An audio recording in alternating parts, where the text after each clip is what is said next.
So let me tell you about this man, Herr Matthias Kroner. For 27 long years, he was a teacher who built his entire life, his whole world, on discipline and order. But what happens when that world you've built so carefully gets completely turned on its head?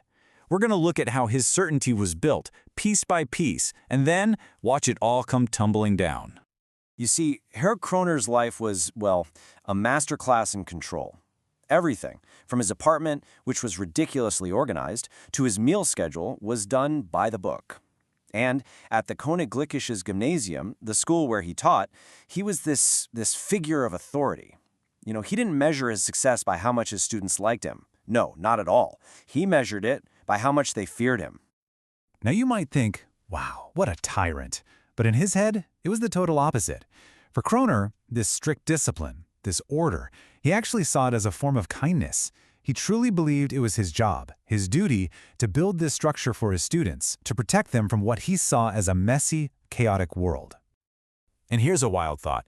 You know how his students resented him? Well, he didn't see that as a failure, not one bit.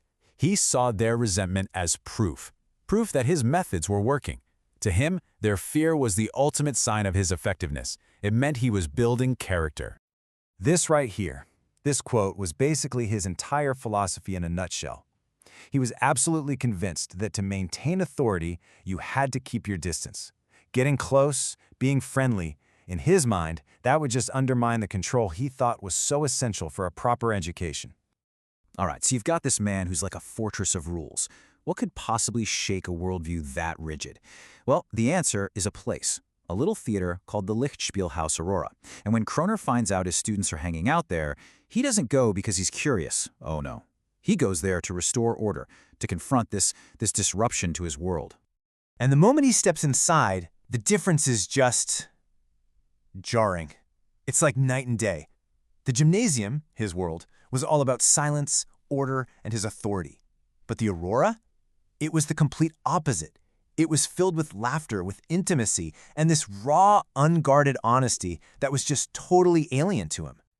So what happens when these two worlds slam into each other? Well, that collision has a name, Lena Vogel. She's a singer at the Aurora, and she's not some classical performer demanding respect with perfect technique. Nope. She just sings. She sings with this incredible, honest vulnerability, and that is what's going to start pulling apart the very threads of Herr Kroner's world. So he starts going back to the theater again and again. He keeps telling himself it's, research. He's just studying this moral decay. But really, he's just drawn to Lena and her totally different way of seeing things. He's fascinated by this life that's lived so far outside the lines he's drawn for himself, a life that actually finds its strength in being vulnerable. And then, one day, they finally talk. And she says this to him, a gentle little warning. Can you imagine? For a man whose entire identity is built on his heavy ideas and principles, this is profoundly unsettling. It's the first time anyone has ever suggested that his greatest strength might actually be his heaviest burden. And you can just see it all start to crumble, little by little. He keeps going back to the Aurora, pulled in by something he just can't name. He and Lena have these short, but really challenging conversations. And then the cracks start to show in his professional life. He's late for school. It all leads to this nightmare where he's about to give a lecture, and his notes are just blank pages. A perfect symbol of his authority just vanishing. And from there, things just speed up. A parent complains about him, that he's not as strict as he used to be. So he's called in to see the school board. And when they ask him where he's been spending his evenings, Herr Kroner, who's always been a man of principle, he tells them the truth. He's been at the Aurora. 27 years of service to that school. And after that one honest admission, they put him on indefinite leave. Just like that. The whole world he had so meticulously built, the very identity he had, it all just collapsed.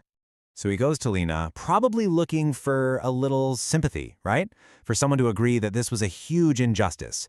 But she offers him something else entirely. She tells him, gently, that he's not a victim of injustice.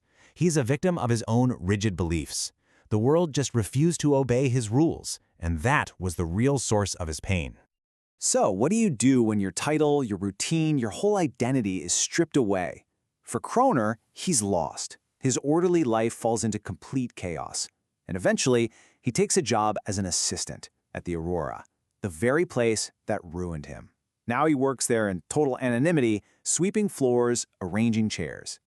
Then, one night, while he's listening to the audience applaud for another performer, something just clicks. He finally understands. The respect he had at the school, that wasn't real. It was forced by his position, by the fear he created. But this applause, this was different. This was a gift, given freely. It wasn't demanded, and it wasn't owed. So, what's the big takeaway from Herr Kroner's journey? Well, it's pretty powerful stuff. First, authority without any humility, it's fragile and it'll break.